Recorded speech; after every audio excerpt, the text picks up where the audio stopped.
Et moi, je l'ai dit plein de fois, Dubaï, je pense qu'il peut y avoir des crises. Il risquerait d'en avoir une, parce que Dubaï, c'est pas non. T'es quand même protégé, mais ça reste une ville-monde, tu vois, qui est ouverte sur le monde. Il y a le côté, on l'a toujours dit, la Suisse du Moyen-Orient, où quand ça chauffe un peu à gauche, à droite, les gens rapatrient leurs capitaux. Mais si vraiment il y a une crise mondiale, ça va être affecté, je pense.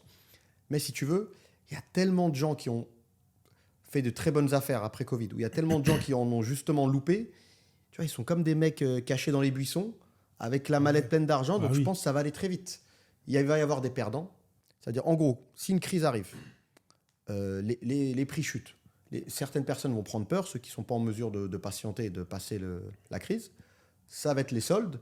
Mais ce qui va se passer, les mecs ils vont tellement réinjecter de l'argent sur le marché, Ça va ils vont se dire, repartir. ouais, on peut acheter des appartements à moins 30%. Plus maintenant, avec des outils comme DXB Interact, tu as toutes les données. Le Ouais. mec, il est pas bête, il va voir, attends, le gars, il l'a acheté tant, il me le revend tant.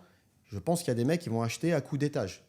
Parce que la force de Dubaï, il y a beaucoup de cash de disponible. Ouais.